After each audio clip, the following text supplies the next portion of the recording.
Il arrive des moments où l'air change imperceptiblement. Rien, en apparence, n'a bougé.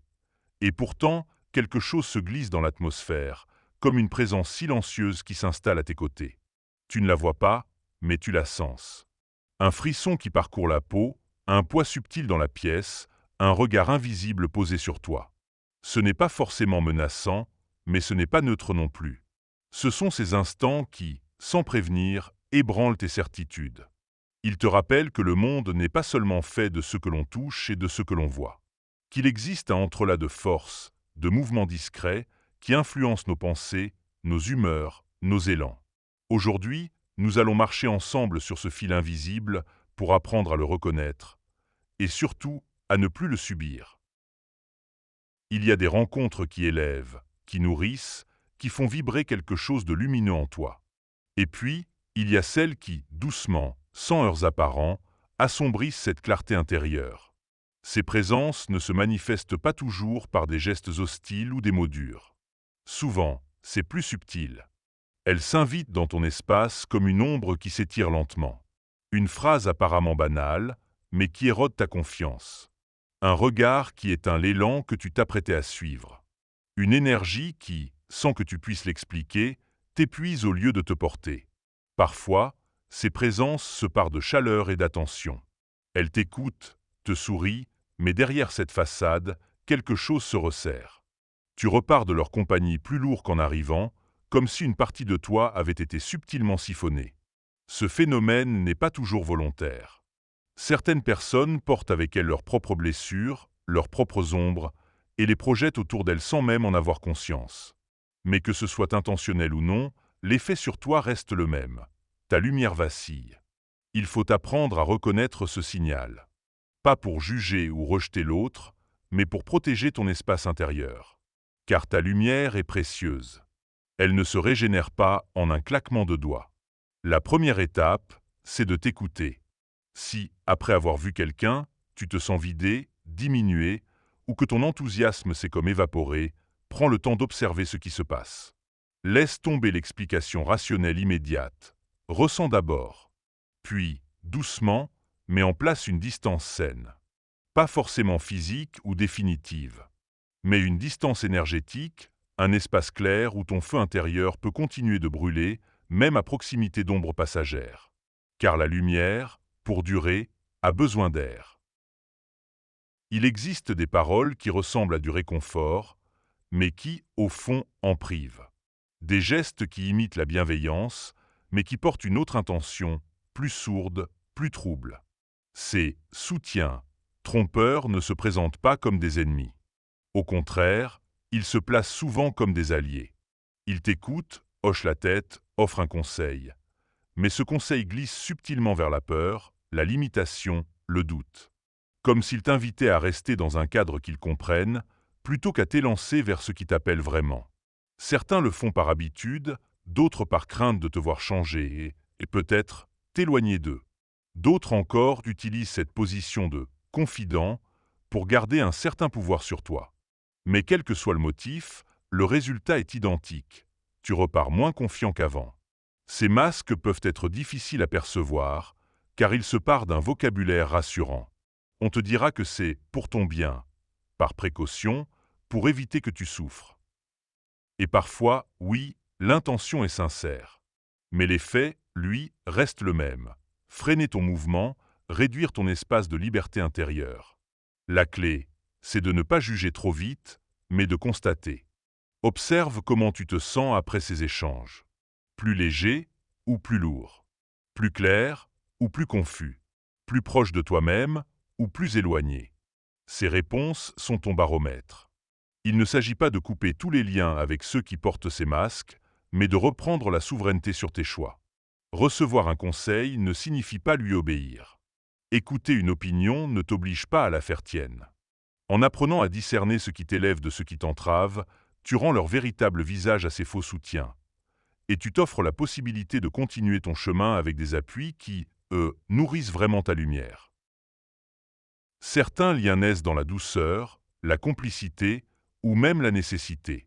Ils semblent d'abord offrir un soutien solide, un ancrage dans un monde mouvant. Mais, avec le temps, Il se resserre imperceptiblement, comme une corde qui glisse autour d'un poignet sans que l'on s'en aperçoive. Ces liens ne se manifestent pas par de grands conflits. Au contraire, ils s'expriment souvent par de petites concessions répétées. Un « oui » que tu dis alors que tu voulais dire « non ». Un silence que tu gardes pour éviter un débat. Une habitude que tu changes pour ne pas déplaire. Rien de dramatique sur l'instant, mais, cumulés, ces gestes façonnent une cage invisible. Ce qui rend ces liens si puissants, c'est leur apparence d'innocence. Ils peuvent venir d'un proche, d'un ami, d'un collègue, de quelqu'un qui tient à toi. Et c'est justement cette affection ou cette histoire commune qui rend plus difficile la prise de distance. Peu à peu, tu remarques que tu penses moins librement, que tes choix sont filtrés par ce que l'autre pourrait dire ou penser. Comme si ton propre espace intérieur devait sans cesse être validé ou corrigé par quelqu'un d'autre. Se libérer de ces liens ne signifie pas toujours rompre la relation. Parfois, il s'agit simplement de desserrer l'emprise, de redéfinir les limites, de réapprendre à dire non sans peur. Cela demande du courage, car tu risques de voir l'autre réagir, tenter de resserrer la corde. Mais ce courage est nécessaire, car ta liberté ne se négocie pas. Ces liens, aussi discrets soient-ils, peuvent étouffer la lumière intérieure. Les reconnaître, c'est reprendre le contrôle de ton souffle, de ton espace, de ta direction. Et, souvent, c'est à ce moment-là que la relation, purifiée de son emprise, a enfin une chance de respirer pour de vrai. Il existe des voix qui ne cherchent pas à éclairer, mais à brouiller. Elles ne crient pas forcément plus fort que les autres, mais elles s'insinuent, patiemment, jusqu'à ce que tu ne saches plus distinguer ton intuition de leurs suggestions. Ces voix peuvent être extérieures, un proche, un collègue, une autorité. Mais elles peuvent aussi être intérieures, nées des phrases que l'on t'a répétées depuis l'enfance et que tu as fini par croire. Elles ne te disent pas toujours « tu ne peux pas », parfois elles susurrent « es-tu sûr ?» Et si tu te trompais, attends un peu, ce n'est pas le moment. Leur arme, c'est le doute. Pas le doute sain, celui qui pousse à réfléchir avant d'agir, mais le doute qui paralyse. Celui qui transforme chaque décision en un labyrinthe d'hypothèses jusqu'à ce que l'élan initial s'éteigne. Parfois, ces voix prétendent te protéger. Elles te rappellent des échecs passés, te montrent des exemples de ceux qui ont chuté. Elles se nourrissent de tes peurs, de ton besoin de sécurité, et les amplifient jusqu'à occuper tout l'espace. Le danger, c'est qu'à force de les écouter, tu commences à leur donner raison. Tu confonds prudence et immobilité, réflexion et renoncement. Et un jour, tu réalises que tu n'as pas vraiment choisi ta route. Tu l'as laissée être dictée par ces échos étrangers. Pour s'en libérer, il faut d'abord les identifier. Entendre la voix et se demander « Est-ce moi qui parle ou est-ce un souvenir d'une peur que l'on m'a transmise ?» Une fois que tu as fait cette distinction, tu peux décider de lui accorder, ou non, ton attention. Ces voix ne disparaissent pas toujours. Mais en reprenant la maîtrise de ton écoute, tu redeviens le gardien de ta propre vérité. Parfois, on se retire du monde en pensant se protéger. On se dit que l'isolement est un bouclier, un espace sûr où rien ni personne ne peut nous atteindre. Et, au départ, c'est vrai. Se couper des bruits extérieurs, des influences négatives, des énergies pesantes peut offrir un répit nécessaire. Mais à force de rester derrière ces murs invisibles, le refuge se transforme en prison. On commence à éviter les rencontres, non plus par choix, mais par crainte. On filtre tellement que même les bonnes choses n'arrivent plus à passer. Ce qui rend cet isolement trompeur, c'est qu'il donne l'illusion du contrôle. On se dit « ici, rien ne peut me blesser ». Mais dans cet espace clos, on s'assèche. Les inspirations se raréfient, les liens se distendent, et la lumière intérieure s'affaiblit faute d'échanges vivants. L'isolement protecteur devient alors un piège subtil. Il préserve, mais il étouffe. Et plus on s'y installe, plus on croit que le monde est hostile, renforçant ainsi l'envie de s'en éloigner. Rompre ce cycle ne signifie pas s'exposer brutalement à tout et à tous. Cela commence par ouvrir de petites fenêtres, accepter une conversation, se promener dans un lieu animé, accueillir un échange sincère. Petit à petit, le mur se fissure, laissant entrer des rayons de vie. La véritable protection ne réside pas dans l'évitement total, mais dans la capacité à rester soi-même au milieu du monde. À reconnaître les espaces et les personnes qui nourrissent, et à s'en approcher consciemment, tout en gardant la liberté de s'éloigner quand c'est nécessaire. Ainsi, l'isolement redevient ce qu'il devrait toujours être, un espace de régénération temporaire, et non une terre où l'on s'exile pour de bon. Il y a des lumières qui éblouissent, mais qui ne viennent pas d'elles-mêmes. Elles brillent en apparence, attirent les regards, réchauffent ceux qui passent à proximité. Pourtant, si l'on s'approche trop, on découvre qu'elles ne sont qu'un reflet, une clarté empruntée à d'autres. Ces lumières empruntées peuvent appartenir à des personnes qui savent très bien se montrer sous leur meilleur jour. Elles parlent avec justesse, semblent comprendre, inspirer, guider. Mais derrière cette façade, il n'y a pas d'ancrage véritable, pas de travail profond. Ce qu'elles projettent n'est pas le fruit d'une transformation intérieure, mais le masque d'une ombre soigneusement dissimulée. Ce n'est pas toujours malveillant. Parfois, ces personnes se sont elles-mêmes convaincues de leur clarté. Elles répètent ce qu'elles ont entendu, imitent ce qu'elles ont vu, croyant sincèrement offrir de la lumière. Mais une lumière qui n'est pas enracinée finit toujours par vaciller. Le danger, pour celui qui la reçoit, est de s'y exposer trop longtemps en croyant s'y réchauffer. On peut se retrouver à suivre un chemin qui n'est pas le sien, à adopter des croyances ou des attitudes qui n'ont pas été éprouvées dans l'ombre, là où naît la vraie solidité. Pour reconnaître cette lumière de façade, il faut observer plus que les mots. Comment cette personne agit-elle quand personne ne la regarde? Comment traverse-t-elle les épreuves, les zones grises, les moments où rien ne brille? La lumière authentique ne disparaît pas dans l'adversité. Elle devient plus sobre, plus stable. Il ne s'agit pas de se méfier de tous, mais de comprendre que la véritable clarté ne s'imite pas. Elle se forge dans les nuits profondes et s'offre sans ostentation. La lumière authentique n'a pas besoin d'aveugler, elle éclaire simplement. Certains liens ne s'installent pas d'un coup. Ils se construisent fil après fil, presque imperceptiblement, jusqu'à former une toile qui te retient sans que tu saches quand elle a commencé à se tisser.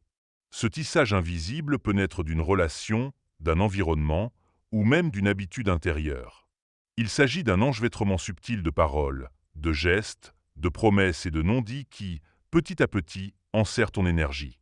Chaque fil, pris isolément, semble anodin. Mais ensemble, ils créent un réseau qui freine ton mouvement et voile ta clarté. Ce qui rend ce piège si efficace, c'est qu'il ne provoque pas de révolte immédiate. Il s'installe dans la douceur, dans la répétition, dans la familiarité. On finit par croire que c'est normal, que c'est comme ça. Jusqu'au jour où l'on se rend compte que nos pas ne sont plus libres. Pour en sortir, il faut d'abord en prendre conscience. Voir les fils pour ce qu'ils sont, des attaches qui ne sont pas naturelles, mais fabriquées. Ce travail demande patience et lucidité, car la toile peut être habilement camouflée derrière l'affection, la loyauté ou le confort. Une fois identifiés, ces fils peuvent être défaits un à un. Pas toujours en coupant net, mais parfois en relâchant doucement, en reprenant de l'espace, en reconstruisant un ancrage qui ne dépend pas de cette structure invisible. Et lorsque le tissage se défait, quelque chose en toi retrouve un élan oublié. Cette sensation de légèreté, comme si l'air circulait à nouveau librement autour de ton âme. Il existe des personnes qui semblent attirer plus d'épreuves, de tensions ou d'attaques subtiles que d'autres.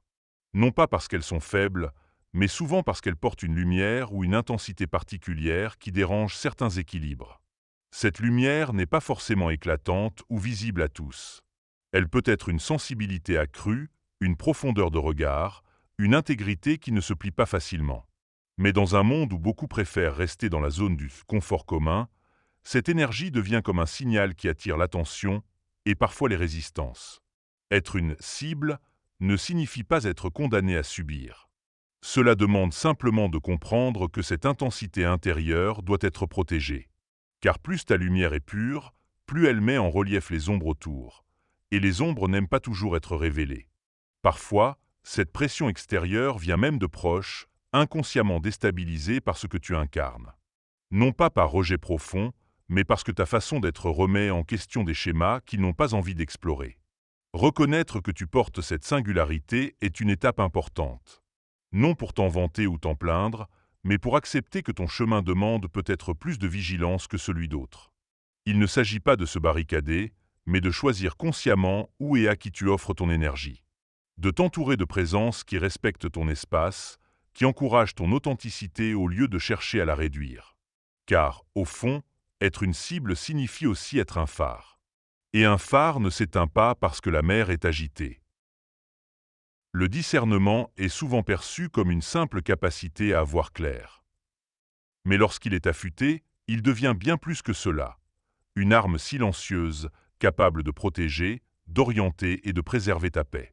Il ne s'agit pas d'une arme pour blesser, mais pour éviter d'être blessé inutilement. Un esprit qui discerne repère les dissonances derrière les mots polis, les intentions cachées sous les gestes généreux, les vérités tronquées derrière les sourires. Ce discernement ne s'acquiert pas en un jour. Il se construit au fil des expériences, des erreurs, des intuitions confirmées ou démenties. Chaque situation vécue devient une pièce de ton puzzle intérieur, affinant ta perception de ce qui est authentique et de ce qui ne l'est pas. Une fois intégré, il ne sert pas seulement à te protéger des autres, mais aussi de toi-même. Car il te permet d'identifier tes propres illusions, ces histoires que tu te racontes pour éviter d'affronter certaines réalités. Là où la naïveté t'aurait fait avancer les yeux fermés, le discernement t'invite à regarder 2 fois avant de dire oui. Là où la peur t'aurait paralysé, il t'aide à distinguer le vrai danger de l'obstacle imaginaire. Dans un monde où les apparences sont souvent soignées, cette lucidité est une forme de liberté. Elle te donne la possibilité de choisir tes alliances, de t'éloigner à temps, d'investir ton énergie là où elle est honorée.